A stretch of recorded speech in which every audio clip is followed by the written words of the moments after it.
Or live. Hello on Twitch. Hello to our regular members and to any random viewers who happen to join us. This is the post game analysis for the Grand Game that took place on the 13th of August. And with you today is me, PD, and I did not play this game, but two guys who did is Jaakob and Sea Badger, Johannes. Dawn is also with us today. He also didn't play the game, but he will join us for the analysis. So let's jump into it, shall we? Let's do it. All right. Let's start with the very first save. I think we're going to jump into Danzig War. Yep. And just a small detail, could you maximize your Discord? Yes. Thank you. You're welcome, Don.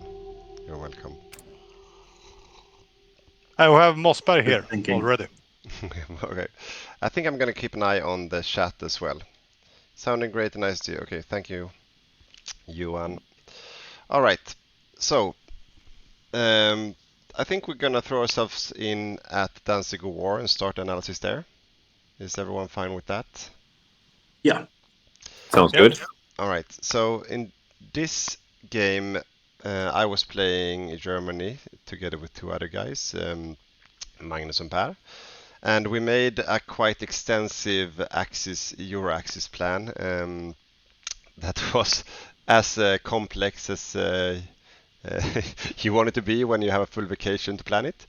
And basically, we divided into three attack groups of Euro-axis. So by the start of Danzig War, the plan was basically to attack Poland at the same time as paradropping the UK.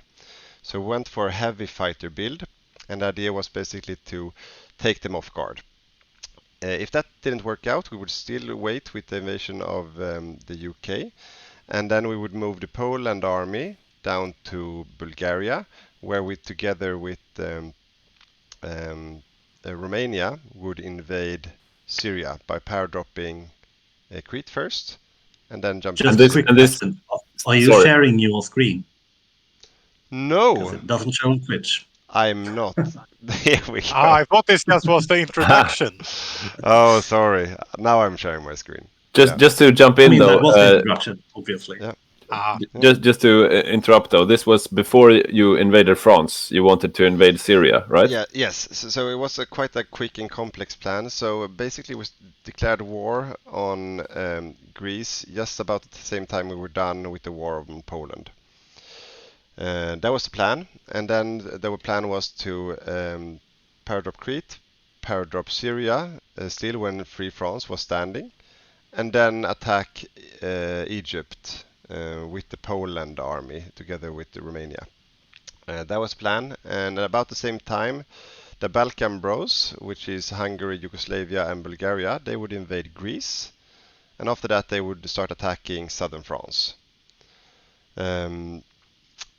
That was the plan, and about that time, Italy would of course have joined the war as well, and they would attack El Alamein on the other side. So it would be a very nice shit sandwich for the UK and Commonwealth nations, attacked from two sides, at the same time as we start attacking southern France.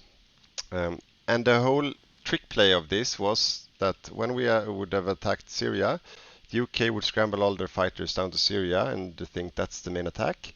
And that's when we would try paradrop the UK once again, since we still kept one army up in the north. So this was your first Germany game in 2 years, according to the statistics. So you've had some time to work on this plan. Yes, I spent way too much time on this plan, and we had a plan A, B, C, and D. So if this wouldn't work and we wouldn't paradrop the UK this time either, we would focus on winning the Mediterranean, taking Gibraltar, and then we would gather the Italian fleet and the German fleet and naval invade the UK instead. And all of this would happen before Barbarossa. That was the plan. And if everything went to shit, we would pull out of North Africa, try to naval invade the UK still, and then later go for Barbarossa. Yeah. Very interesting plan.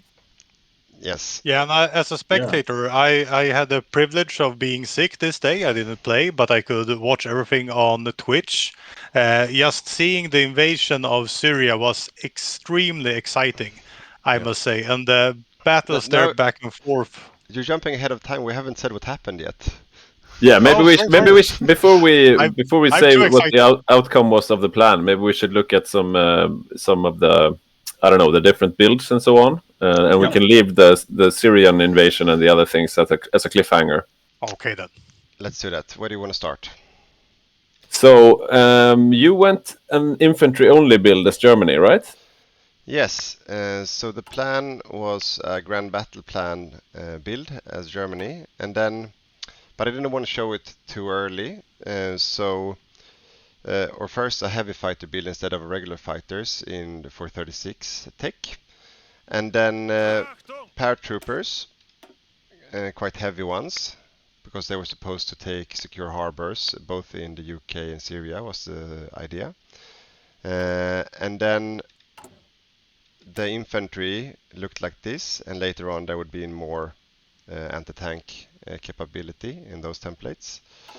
And then we basically fielded some decent. We had 8 by the time of the outbreak of the war, light armor divisions as well that looked like this. So that was the early build of the UK, the Germany. And later we would swap to a mountaineer build with heavy artillery and heavy tank guns, and focused a lot on air force and railway artillery. So a more like a infantry build in Germany, basically. But parallel to that as well, we went quite aggressively on navy. So as you can see, we had 45 dockyards and mass producing battle cruisers, basically in to be able to threaten the UK. So the plan was to have 30 battle cruisers by early 1940. That was the build on Germany, yeah. But So it was divided in 2 phases: a Danzig War phase and a Barbarossa phase. Yeah. Yeah. And facing you on the Allied side, then the UK, they didn't build any tanks either, which is not that uncommon, right? They went quite heavy on the fighters, I guess. Yeah, quite heavy fighter build and infantry. Yeah.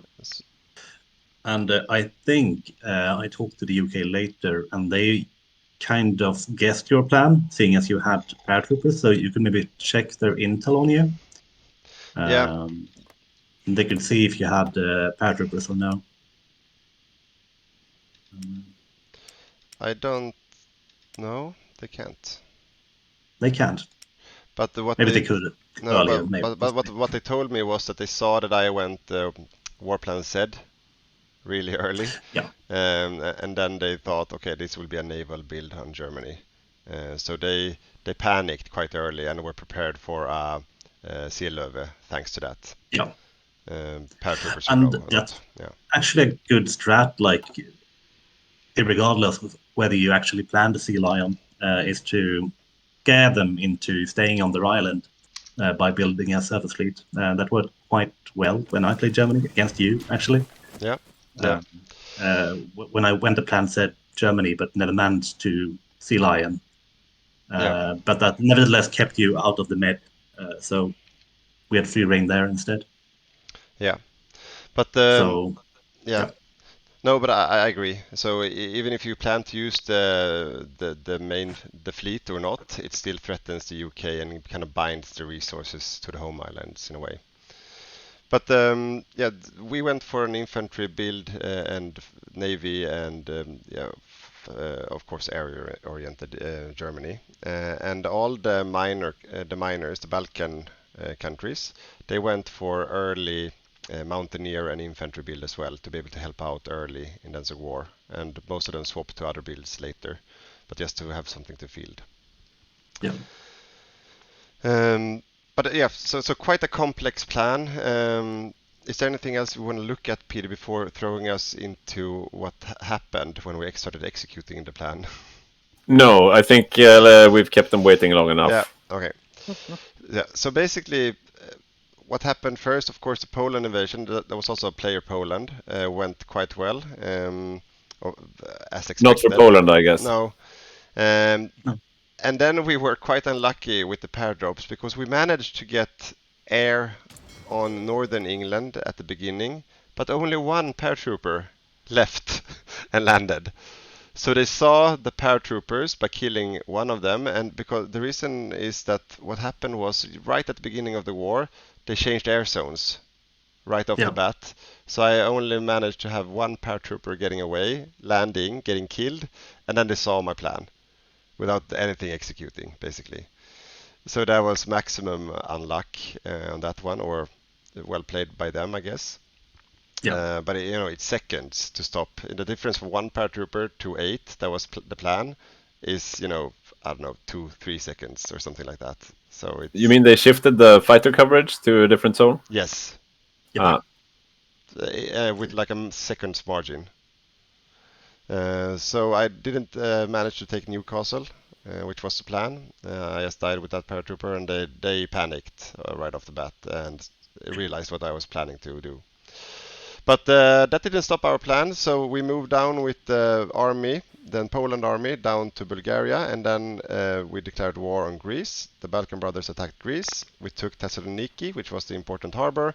We pair-dropped Crete, took Crete right away, and then landed in Beirut, which was undefended. So we secured the harbor right away, and we started to build more harbors up here and improve the infrastructure.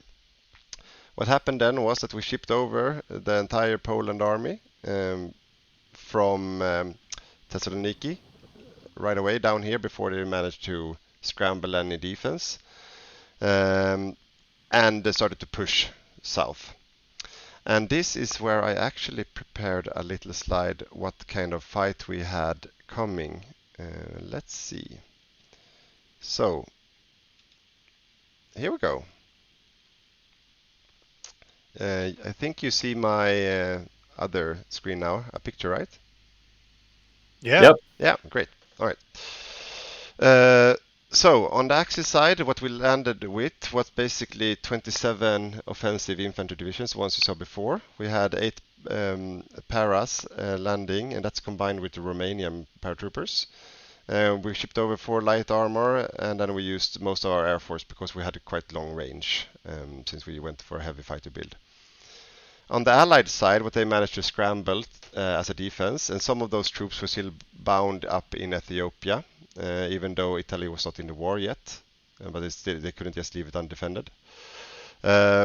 Was 24 offensive infantry, 1 heavy tank, 2 medium tanks, 2 light assault guns, 5 mountaineers, and some defensive infantry, and basically the UK Air Force. Yeah. So I mean, on paper, it was a quite even matchup, to be honest, because we landed in mountain in Lebanon, and then started to push southwards. But we wanted to just build up our infrastructure and our capabilities while waiting for Italy to join the fight and push on the other side. That was basically the plan, so we could make a sandwich. What happened? Yeah, sorry. Yeah. Yeah, and looking at this picture, the Italians didn't have that much, I would say. No, that was a mistake on the a part. mistake. Yeah, he had 10 Adittis with equipment in a queue at this point in time, not fielded. So if he would have those 15 Adittis instead, that would have made a difference. And Italy also had around 30 offensive infantry, but they were guarding harbors instead of attacking. So they could also have helped out attacking El Alamein from the other side. And could your infantry face up against their tanks? Not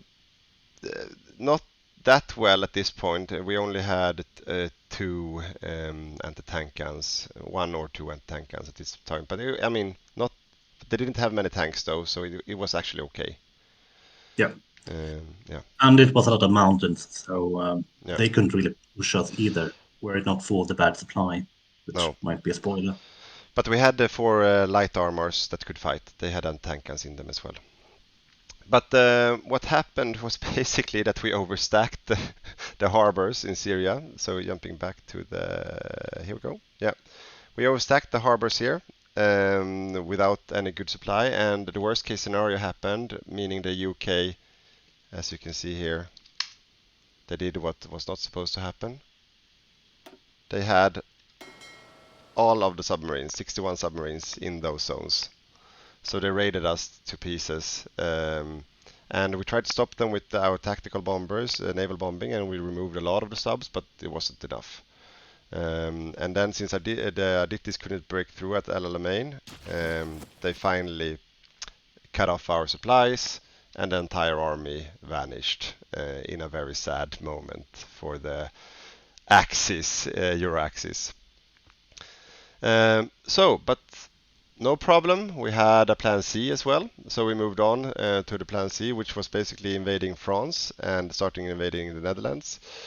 Oh, I forgot. We had a second paradrop also, and that almost went away as well. A little bit more than half of them landed. So they did the same trick once again. They stopped it halfway. This time it was around Norwich. We took the harbor actually, and the German army was in this zone when they retook the harbor. So it was a very close call for the UK. They just managed to. So they went here, turned around, and went back. But it seemed for that drop that the UK were extremely ready for something to happen because they reacted within seconds Yeah, I mean, of the drop. they were scared from the first paradrop, right? So they were Yeah. ready. They were real ready. Yeah. Yeah. We have a question from chat. Could you maybe show some ship designs for like the We're German Navy and Yeah, okay. good question. We are getting to that in the next chapter of this, what we Great. call it, yeah, post-analysis. So we're getting to that. Yeah, because at this point, Navy didn't factor much really. No, we didn't try to use the Navy for anything, to be honest. No. They were still in harbor being built, and we didn't have any submarines or any subplays happening either. It was just paratroopers doing Hail Marys on the harbors, basically. Yeah. But we'll get to that. So that didn't work out either. We just lost most of the paratroopers instead. So that's also like the worst case outcome. And then we went to the regular Battle of France. But now Germany lost over half the army with 4 light armor tanks left in total. Tried to invade the Netherlands and got stuck. The Netherlands, the Dutch player, he managed to kill 80k Germans before they capitulated. And then we started a very long, painful grind against the fort line of France. So the French player had built 5 forts along the line here. And we got stuck right away because we lost most of our offensive capabilities. Luckily, we still had sorry, yeah. Yeah, as well as a lot of the tacticals, I think, over Egypt. Yeah, So I you think couldn't we really lost. bomb for No, for I a long think time. we had like half of them left, and then the UK, the Royal Air Force also defended them quite well. So we had a really tough time getting the forts down. And after a very painful grind, and also it's important to mention, the French player was attacked both from the north, from Romania and Germany up in the north, and then from all the other Balkan countries and Italy in the south. At the same time. Good defense both from Rijmenfors on Holland and Hasselberg on France then. Yeah. Yeah. They played well. And Italy, he pulled back everything. He abandoned Africa at this point as well. Pulled up everything here to start attacking France. And it was the southern front that got through first. So how long did France hold out from your attack? So from the war declaration until the August 1940, so 1 year, the war was going on. So quite a painful session. We also didn't start the offensive in France until December, maybe. Yeah, Yeah. So, exactly. So I think the whole Syrian campaign was roughly for 4 months or something like that, and then we pulled out of Africa and started to attack. yeah. But and then when we finally wrestled down the French player and the Dutch player, we were in. We can actually jump to that date and have a quick peek. And in Asia at this time, we can just mention on the sideline later what happened there, but nothing out of the ordinary.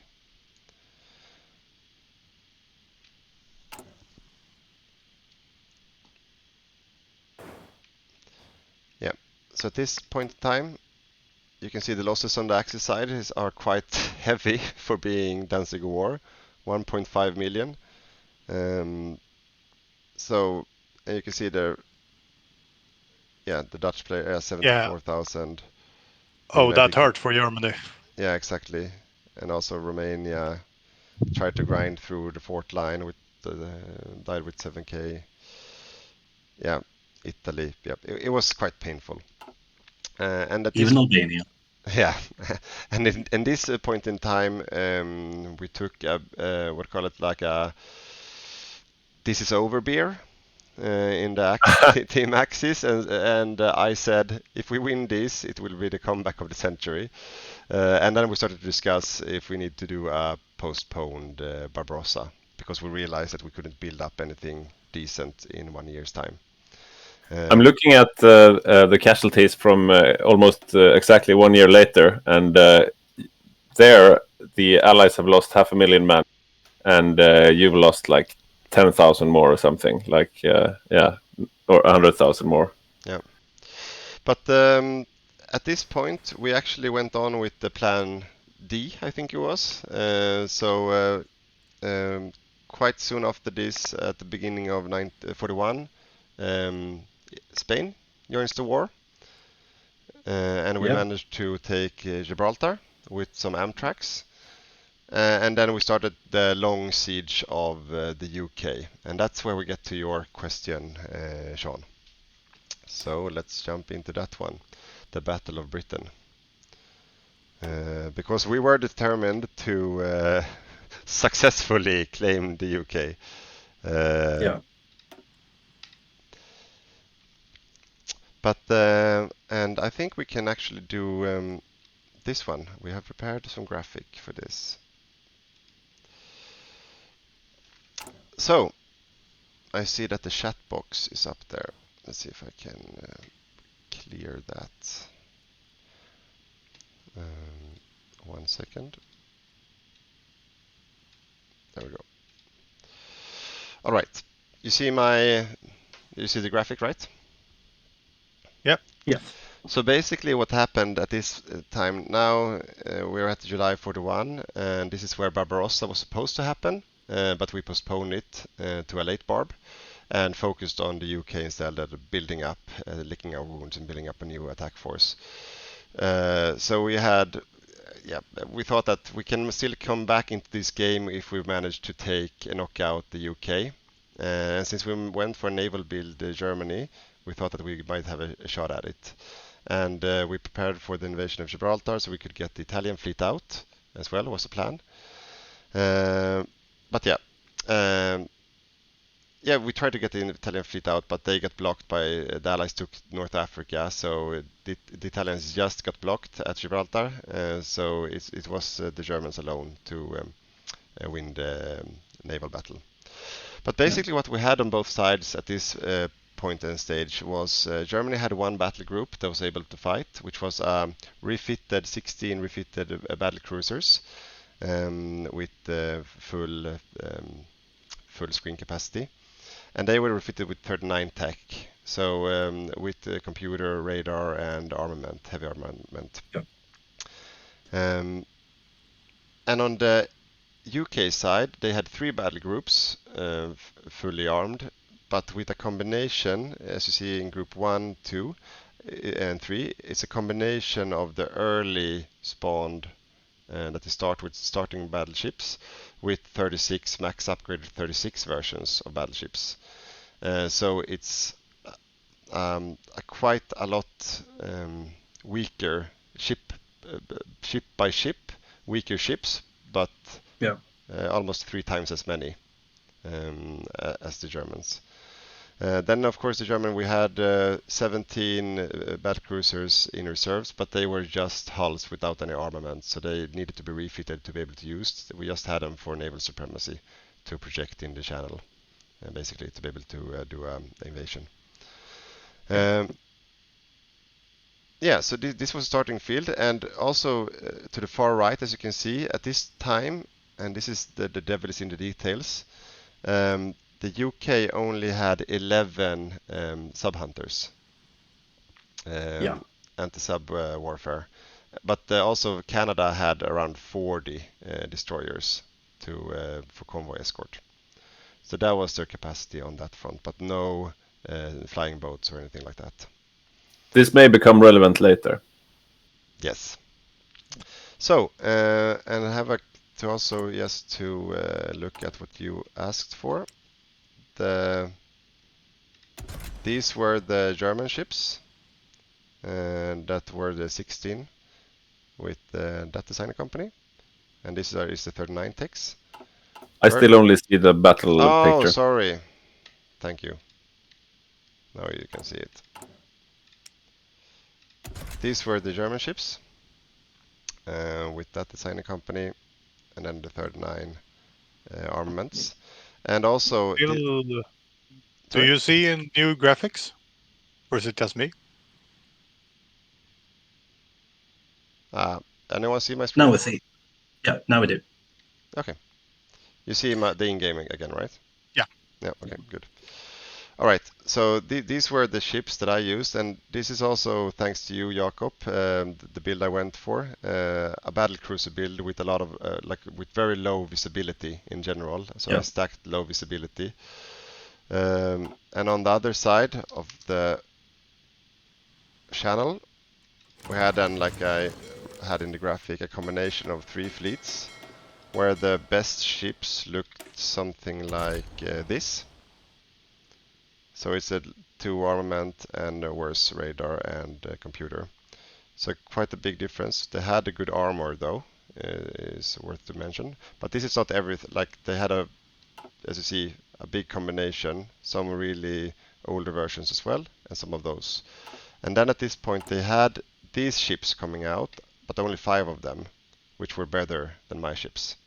So 39 tech all the way around. Yeah, but with the naval system as it works now, in their finest bro, you really need to have that one hard-hitting strike force. You need to concentrate the best to go out and face off.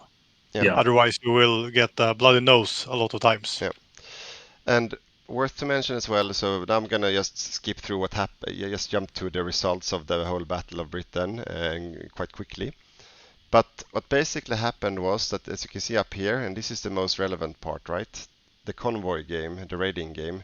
At this point, they were already quite low, since they've been raided by Bulgaria primarily down here in Cape Verde Plain for quite some time. So they were already quite low, and at this point, Germany, we haven't started raiding them yet. And they got some injections from the US as well, several times. Yeah. But what happened was that we started to engage in main battles, and it was really tight in the beginning. I lost, I think, 1 or 2 fights early, but without any real damage. We did some damage eat, like trading, and then I fled. And then after that, it just turned to my advantage, where I managed to find one of his weaker fleets, face it one at a time, and then I won. And then my experience started to build on my fleet, and then I just knocked him out fight after fight. And by the end of the game, 2 years later from this point, I had sunk half of the UK Navy, but most of the screens. So he had half of the capitals left, but most of the screens were gone. So he had 1 fighting force left in action out of 3 starting with, basically. And from the convoy side, we could raid him non-stop around the UK the whole game, basically. So he was completely drained. Already 1 year after this, he had 300 convoys in total, but couldn't import what he needed to build fighters for. And 2 years later, he was completely drained on fuel as well. And this was very important because that also meant we were quite safe from a Sea Lion, from early D-Day. Yeah. So we could be confident in moving most of the D-Day wall to the Eastern Front. Yeah, exactly. Because you had naval supremacy, so they couldn't really do anything until the US decided to focus on Germany instead of Japan. Yeah, we were not that because we had subs everywhere at this time. Like 1 year later, we had subs everywhere. Yeah. And they couldn't stop us. We tried to naval invade a couple of times as well. We almost made it, but they were so stacked, so it was difficult to come land. We also changed to a marine build in Germany at this point with 15 marines. Yeah. All right. But Spain managed to take Gibraltar. Spain took Gibraltar, that's right. Yeah. And at this time, you see, also a quick side note, Japan had managed to win the war quite like a year earlier over here, and they just started to fight in Malaya. But we will take a quick look at the Pacific War later. All right. Is it barb time? It's always barb time. I feel like I've been talking so much, but yeah, let's go for barb. So, like I said before, for Barbarossa we had a... Yeah, let's do the save first. We went for late Barbarossa, so it was in April 42. Here we go. We tried to build up as much as we could, but we were still quite hard hit by the early losses. Yep. But we managed to gather quite a good army anyway, so let's change to some graphic. Here we go. I'm gonna... Yeah. You see my new graphic, right? Yep. Great. So, on the... yeah, who want to go through the numbers? I don't have to talk all the time. You can see the numbers, I think. Yeah, okay. But worth noting is that there's a distinct lack of armor compared to normal games.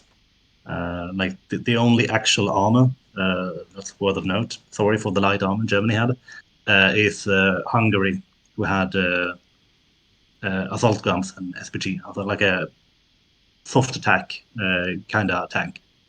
Yeah. Yeah, it's worth mentioning as well. I see your comment there.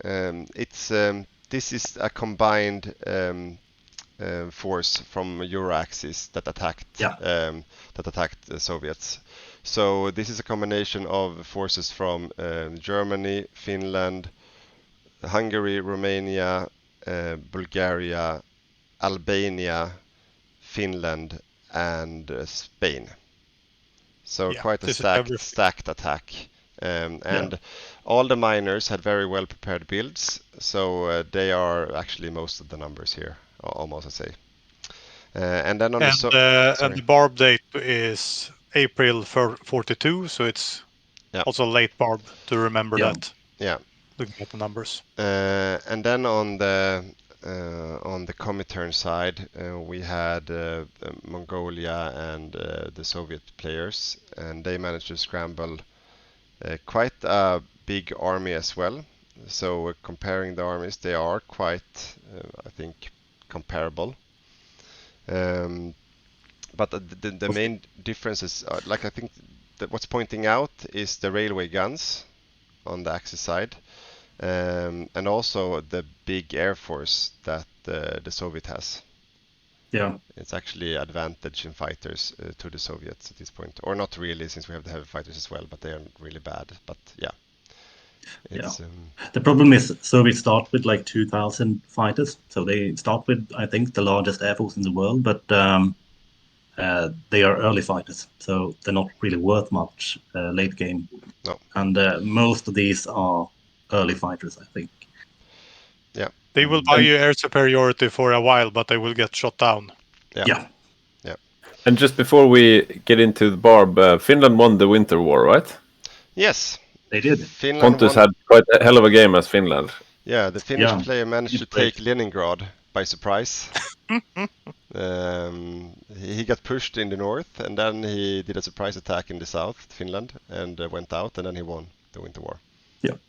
That was quite glorious. Yes, but still, I think we managed to scramble quite a formidable force, and since we were not that afraid of an allied invasion, since we had a carpet of subs, navs, and almost naval supremacy, we were not that afraid of invasions, and Italy, Vichy, and Yugoslavia, and some parts of Germany were the rear guards towards allies. Yeah. Dedicated. Yeah, from the numbers, I need to say two things. I would say for Soviet parts, they would have needed more infantry. Just stacking up that wall, because it was a good build, but just having more of a wall will delay the axis even more and make it harder. Just going through those big rivers in the middle of the lines. So that's one thing. And one thing you don't see in this map or this picture is the amount of players on the Axis side. Yeah. So the Soviet were 2 players plus Mongolia, so there were three people micring their army, and on the Axis side was it 7, 8 or something like that. Yes. Yeah. So it was a great micro advantage for the Axis side here, and I think that made quite a difference when these two forces met. Yeah, Definitely. And I was hanging out with the Soviet player, the first Soviet won the night before the game, and the third Soviet player dropped off the night before. So there were supposed to be 3 Soviet players plus Mongolia, which is little. Like they should be 4, to be honest. But yeah, so they had a big disadvantage in fighters. Oh, sorry, in micro players. Yeah. Basically. And that's also, if we start jumping, let's see, I'm going to swap into the graphic in the game. What we saw happening once we started to attack as well was that we had our strategy was basically to just eat frontline and not push deep. Because we know that they had really good players on the Comintern side. The few they had were really good players. So if we would go deep, they would cut us off and eat us.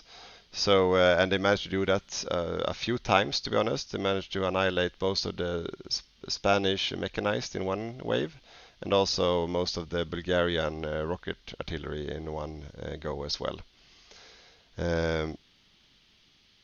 But to mention one thing that was quite significant was in the south, where the Mongolian player with his 16 motorized mechanized rocket artillery. Quite an achievement to get that many up. Yeah, but 13 of them died in his first engagement. Yeah. They got cut off by Spain and Hungary, and then they were gone, and he was out of the game since the war was so short, which we will get to.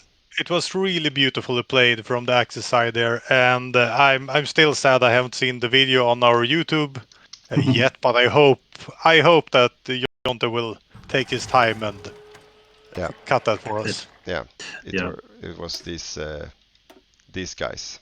13 of them died. But and one thing that I think is worth mentioning is also the spy game before the invasion. Intel-wise, Axis had a big advantage, and also we were building, starting to build spy network quite aggressively to remove entrenchment as well from the Soviets. So with the railway, artillery everywhere, less entrenchment for the Soviets, it was not that difficult to hit through the defensive lines and the fort lines. And we also knew exactly where they were because we had built a lot of radar stations in Poland, so we could see the entire line before Bob.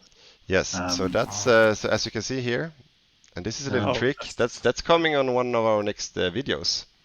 But we Oh. built yeah, Stay tuned. yeah, 4 radar stations here in a pile.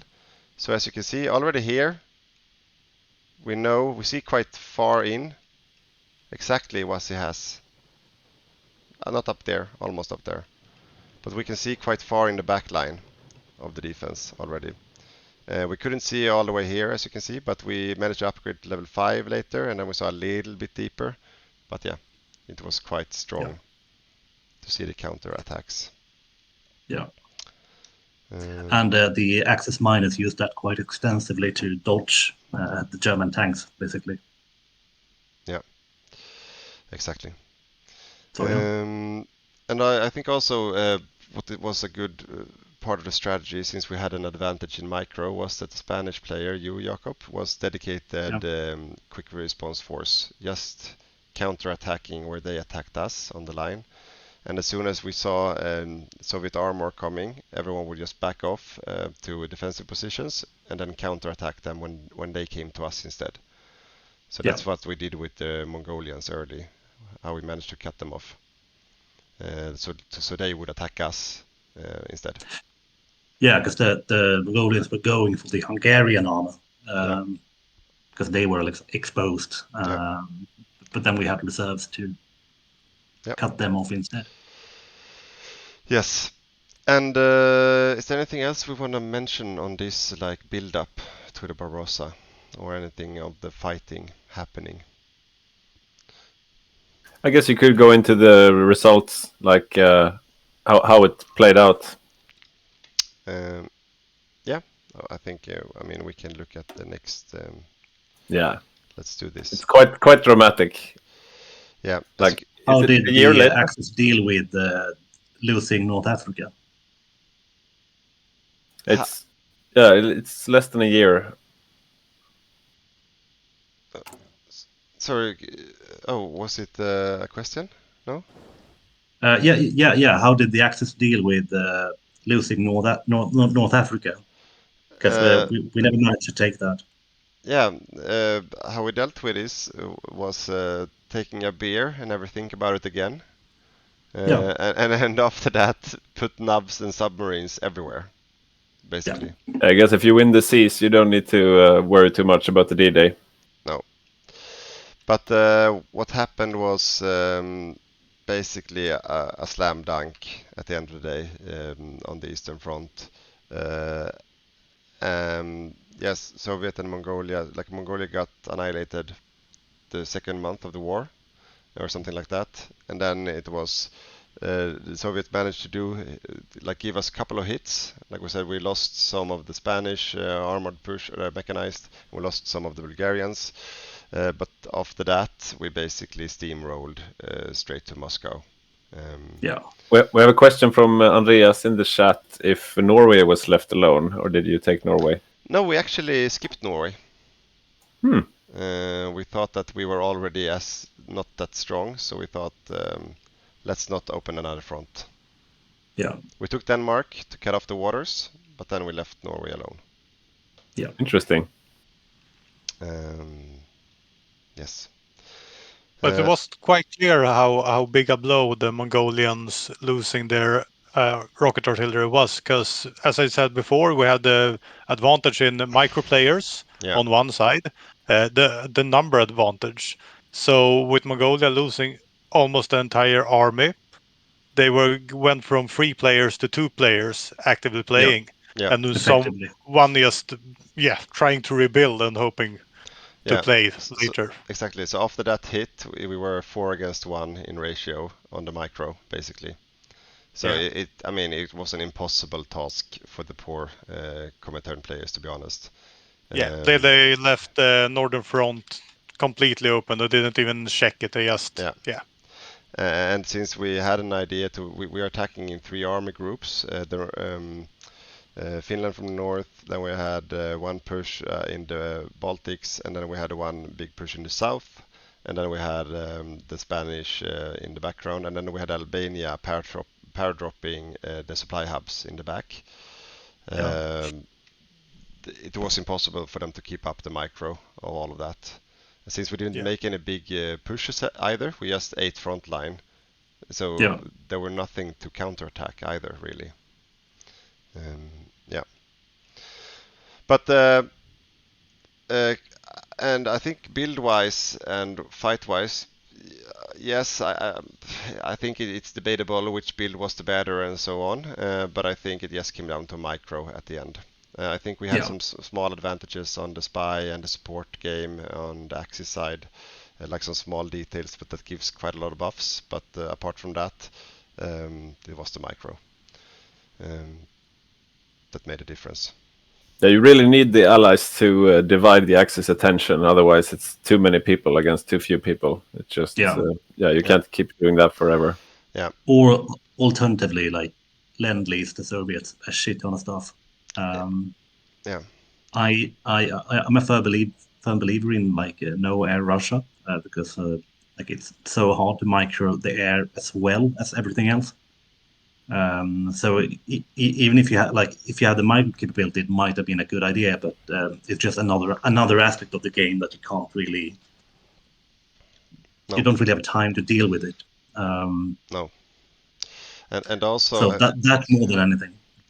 And I think also what might be worth mentioning is that Germany, we went for quite a big entrenchment build as we went for Grand Battle Plan, and like the entire front line had the latest anti-tank guns, heavy anti-tank guns as well.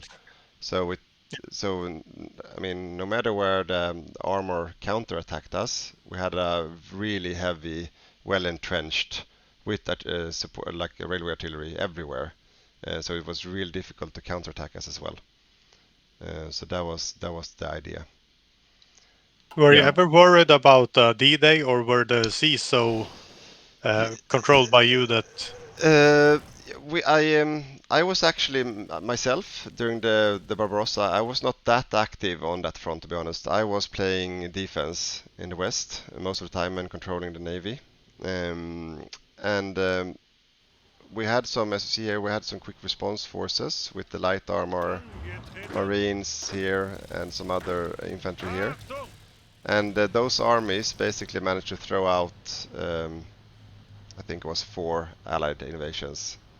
One invasion managed to land in Cherbourg, and they went 1 tile south, and then I cut them off and annihilated everything.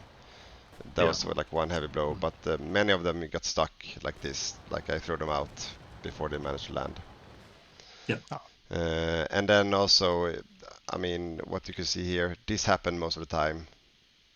So you have Canadian armor coming across the Atlantic, landing in the UK, and everything has drowned on the way by submarines. That was mostly the story. So we were not that afraid, to be honest. And you see here as well, the South African armor also raided on the way.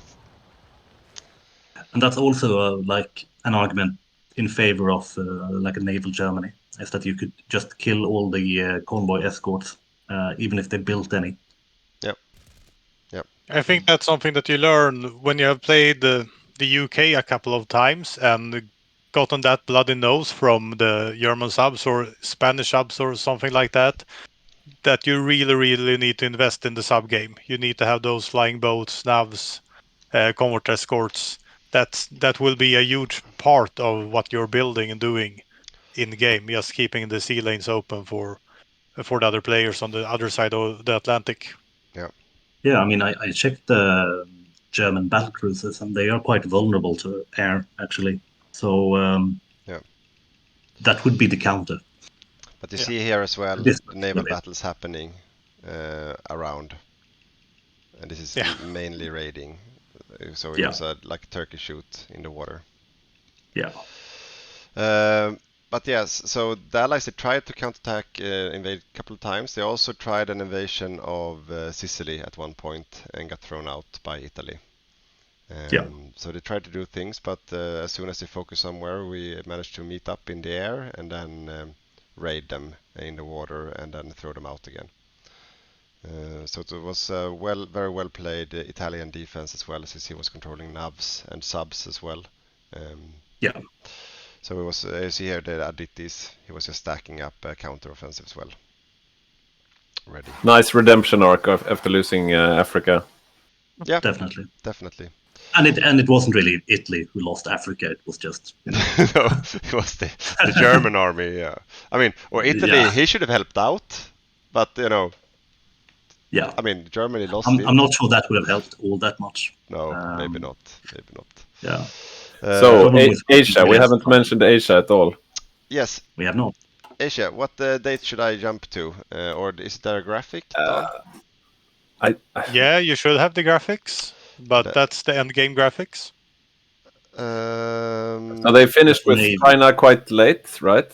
Yeah. In Okay. 41. So let's jump to. No, they had a quite quick China war, I think. Yeah. Okay. Not like a normal, I think at least. Like it was. Yeah. It was quite okay. Late Let- 13, mid 39. Let's do the Barbarossa date and see what happened in Asia. Yeah. Yeah.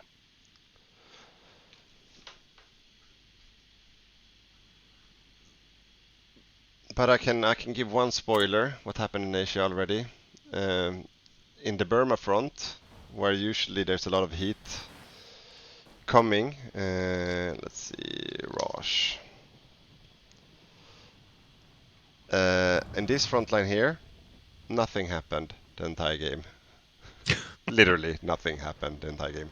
I think the Axis, they tried to poke once and then they didn't do Yeah. it, and there were no counterattacks from Raj either. So, but I mean, Raj, he blocked them and they didn't try to attack. Yeah. But let's see. So I think that the main of the action happened here, as well as you see the islands around here. Since we had a Dutch player, he got some heat being attacked, as you can see here. Do you know, Don, about the naval and the island jumping in general? Japan took Borneo first, and then they naval invaded into the southern Sumatra. All right. Yeah. But as of like the end date, Singapore is still standing. Like they did some nice maneuver with naval invasions in Malaya, right? I heard something about that. That's what I know, at least. I know that the Siam, he was standing here with his army on the front, and then the Japanese the Japan 1 player, he made a floating harbor invasion on the east coast, quite ballsy, but managed to cut off everything and annihilate the entire front line. Yeah. Together with Siam. So that was a very nice play. But you said they didn't manage to take Singapore, and at the end, the city? Yeah, I'm looking at the end save now, and Singapore is still standing. Oh, wow. With some Australian and British defenders. Okay, so some redemption for the Australians then. Yeah. But it is interesting that Japan managed to mainly take islands while going for a no navy build. Yeah. And not take Singapore or India. So it was quite like the opposite what everyone was planning for. Yeah. But ultimately, I think that it was a good idea because they did manage to get like the important islands. So the Axis got an attack bonus against the Allies. Let's jump into the end save and see what happened. That. But we also have I think some. it's like 10%. We have some graphic as well from the naval battle. Like you started to talk about it. So, what date is this? This is end game scene, right? Don? Are you in the graphics? I can't see the graphics No. yet. Are we there? We are there. April 10, 43. Do you see? So. Does anyone see my now graphic I see yet? Okay. Yeah, we have. It's quite slow. Yeah, this is just cut some from the end game. Just looking what happened naval wise. Nothing much happened. There was some convoy raiding, but I'm not sure they even had a big fight between the navies. They seem to be in quite away from each other the whole game. Yeah, I know that the Japanese player just tried to avoid naval engagement. Yeah, but he had quite a lot of capital ships, but they were quite shitty. So he kind of tried to trick the US into not engaging, and he managed to do that. Yeah, exactly. I know that. Let's see. Otherwise, it was mostly nav bombers and submarines. Yeah, because I had a discussion with him about his build, and you can see here he has 25 battle cruisers. So it's quite a big navy, but it was just all, like you said, all fake. Yeah. They cost nothing, 6,000. I think the and they look like this. screen is still up, so we can't see the action. Oh, sorry, I'm keep forgetting. Okay, let me know when you see it. Yeah. It's so slow when I swap the screens, I think. No. Yeah. Okay. Yeah. As you can see, doesn't cost anything, but they can't do anything either. Apart from they can project the naval supremacy, and they can scare the U.S. into thinking that he had a big navy. Yeah. So that's what he did. But no. Yeah. I don't think the U.S. was afraid of it though. I think they went for quite a heavy naval build as well. Yeah. But an okay game from the Asia axis. I mean, they took the important resources, like you said, but nothing spectacular either. They didn't beat Rosh or Australia or anything that we've seen in earlier games. Yeah, no, but they took Indonesia, so the Allies had to make rubber. Yeah. And divert industry towards making rubber refineries instead of trading. And they had some impact in giving the Allies a debuff against Germany. Yeah, so here right now, what is the status? Iwo Jima is still Japan, but Palau is US, and Guam is still US, Saipan is US. Okay, so like upside US on those islands, but in Indonesia, upside axis. Yeah. So the US is making good progress if they want to capitulate Japan, but not if they want to prevent the debuff against the Axis. Because all of those islands are in like Indonesia and India and Singapore and stuff. Yeah. But you need to take this if you want to invade Japan proper. You need to take the Palau and stuff. Yeah, we got a comment from the Manchu player that he tried 4 to 5 times, tried to break through, but didn't manage. So he was standing. Can we just look at the Burma line, see who was guarding it? Yeah. So these were the maybe the Manchurian divisions as well. Okay. Yeah, Manchu says he could never attack from more than 2 tiles. I actually where you stand right now, Manchu, is 3 tiles.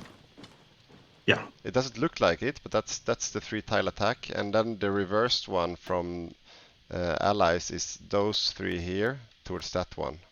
I think it is the other way around. Those damn Gurkhas again. Yeah. But let's see. Those damn Gurkhas. The Rosh defense. Those were 20 width front line. And then he probably had some, here are the Gurkhas, these guys. Yeah, regular strong Gurkhas. With the mountain artillery, I suppose. Yeah, mountain gun. Yeah, like very traditional Rosh build, I'd say. Yeah. But does the job, stopping it. Yeah. And they also we also have a question to show the deciding factor in the game, namely the Romanian aircraft carrier. Oh, I wonder who that came from. Oh, yeah. No, but we had a good comment here first as well. So in the back line, we also had, as you can see here, it's actually 6 New Zealand armor divisions as well. Yeah. They were not that busy, but they were quite strong. Or really strong. Christian Rescue Force. Yeah. So, I mean, but they were not that busy. So if we look here, where do we have Rosh? India. India lost 35k soldiers the entire game. Which is, that's like, I don't know, I mean, Germany it's less than Albania, I think. Germany lost twice that trying to capitulate Holland. So it's like, it's nothing. But, you shouldn't lose that few troops if you lose the game. No, I mean, it felt like, I mean, India, in a way, he did what he was supposed to do. He stopped the Axis. But I mean, it feels like he had some what do you call it, juice left to give. Unused potential. Unused Yeah. potential. Yeah, the same goes for New Zealand, to be honest. Like, look at those divisions. He even had manpower left as New Zealand. Yeah. So he could also have used them for Which something. is unheard of. Yeah, exactly. Yeah. And I would say this game, it was a game where the Allied needed to take some more risks when they saw that the Soviet Union were falling and falling quickly. I would say that if Soviet falls, then yeah, Okay. you're in a big disadvantage. So Okay. So go on attack. here we have the real hero of the game, the Romanian aircraft carrier. So and you know, he can't leave the strait, so he was standing here, flying with nubs down here to bomb Eastern Med, which is, you know, I know that, you know, it's stupid because he could just have take these nubs to an airport here or here close by, but no, he wanted to fly from the aircraft carriers for pride. He had a dream. He had wanted to fly. he had a Killed dream. quite a few as well. Yeah. That's yeah. That's all got for you. But I mean, the aircraft carrier. Yeah, he found some submarines. Yeah, I don't know what to think about that. It's a very cheap one as well. Yeah. Yeah. But yeah, I think that was most of it. Is there anything Do we else? have any Yeah. questions from the chat? From our viewers, the few of you that are there? I kind of want to brag about my amazing Spanish divisions. If you want to No, check the let's have a look. 43 and the advisors and generals and everything. Alright, let's have a look. So the templates are these guys. Yeah, let's do like this. I think so. We're waiting for the delay. Oh, yeah. Yeah, Sorry. I'll see it yet. Yeah, it's pure mech. Pure mechanized. Which Yeah, was and a new experimental build, right? yeah, it definitely was. But it was made to take advantage of the advisor buff maximally. Because normally you have like half mech or half tanks, and if you have a mech advisor, then you only get half the buff of the mech advisor and so on. But I had really good mech advisors, so I wanted to use all of it because you could get mech buffs from both cav leader and combined arms, Yes. and I had geniuses on both. So I saw you had a pure Amtrak division as well. Was that also helped by your? Yeah, it's the same principle. Right. But that results in like a 98% permanent stat buff when you're actually fighting. Yeah, because we have we have 10% attack there, we have 50% there, we have 10% there, and then I guess that your generals were quite. Oh yeah, look at that guy. Yeah. Oh, stacking modifiers. Yeah. Yeah, it's the 9 attack. Yeah, Wow. that was the game basically. And let's see, there we have another mechanized 7.5. Yeah, and I combined that with like fast planning on both of them. So I went grand battle plan left. So I had a lot of planning. So I had just silly amounts of traits and everything. Yeah. And that's what you get from grinding in Spain. Grinding in Spain. But how did you manage to get? Oh, you spawned cavalry to fight with, right? Yeah. Is that how you got those advisors? Yeah. Okay. So I just poked them around and made sure everyone relevant had a cav leader. Okay. You just find quick when you have like a billion militia fighting on, like just bomb rushing you. Yeah. All right. And so we have like 100 orcs, so they can never, like they can fight forever. We have a question from the Manchu player about where the U.S. ground forces were, and from what I reckon, a lot of them were sunk in the Atlantic. They had some Marines and stuff in the Pacific doing island hopping. Yeah. So he had some medium amphibious tanks, some Marines, and like a huge chunk of defensive infantry. Yeah. And some paratroopers. Yeah, the chat is hiding the actual amount, but yeah. Oh, sorry. Yeah, okay, let's do it like that. I'm gonna move the chat down there.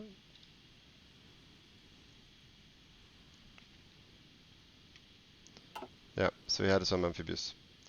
Yeah, here are the if you're watching the US player, don't forget to give your division some buffs with the medals.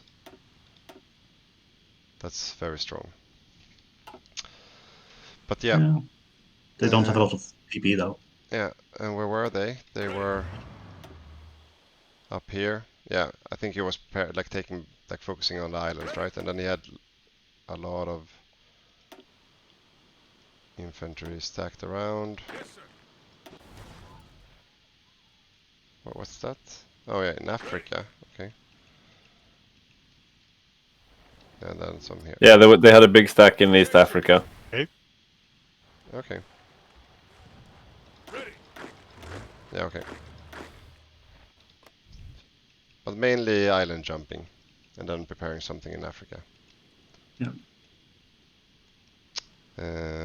Anything else we want to just throw ourselves into, having a look at? I think we covered most of it. Yeah. Albania build. Albania build. Yeah, 10 with paratroopers, paradropping on supply hubs, suiciding. But I mean, a thing like that is, even though it's not super strong and they got annihilated quite quickly when the paradropped, you know, with the micro advantage that Axis had, it's one of those extra things that they had to look out for constantly. I mean, making the two players able to micro, one of them looking away for a few seconds extra, you know, that's what you need to annihilate another 10 divisions in a pocket. So it's everything's stacking up. But yeah, I mean, lessons learned as well. Next game we will make sure to have 5 players in Comintern. Yeah, four Soviet, 1 Mongolia. Yeah. That we will have. So it wasn't it wasn't a fair fight, to be honest. No. In that regard. Yeah. Are we gonna wrap up? I think we're wrapping up. I think so. And I don't have any other graphics to show. No, exactly. So when is our next game then? The next game is the 23rd of September. A live event in Falkenberg. 2 houses, 1 Axis house, 1 Allied house, 6 kegs of beer, a banquet afterwards, a pizza night and prep night the night before, where everyone gathers in one house, and then a proper live event, basically. And a live studio commentating the entire match. That's true as well. So PD here and Victor will be the commentators for the game, and then we will have Mossberg and Lucas running the studio as well. So we will have 37 players and then 4 people dedicated in the studio. And we will also have Paradox attending the event in person as well with the community team. So that's going to be a lot of fun. Yeah, that's going to be really fun. And I will look forward to every plans that will be made, because you made a huge plan since you were on vacation. But for these live events, I would guess everyone will come there with an epic plan to be analyzed. Yeah, usually we would have a blitz game in between games like this, but since we were going straight for the main big live event, we want to make sure that everyone puts their mind into prepping instead of having a game in between, I think. Yeah. Yeah. And to be honest, there's so much planning from my side as well that we need to do. So yeah, I don't have time. But yeah, yeah. When will the teams be presented? The teams will be presented this week, is the plan. I think so, or maybe next week. But the teams are almost set. I got some last-minute feedback from the planning group on the teams, so hopefully we can announce them this or next week. And that will also decide who's sleeping in what house and so on, who's staying where. Yeah. Yeah, looking forward to it. Definitely. Yeah. That'll be a lot of fun. Yeah. See you guys then. Yes. So thank you everyone for watching. And next send out would be we will send a guide tomorrow, and then in a few days or next week we will do another live event, promote sending out the teams then for the big game. So until next time. Yeah. See you Thank guys. you. Take care. Bye.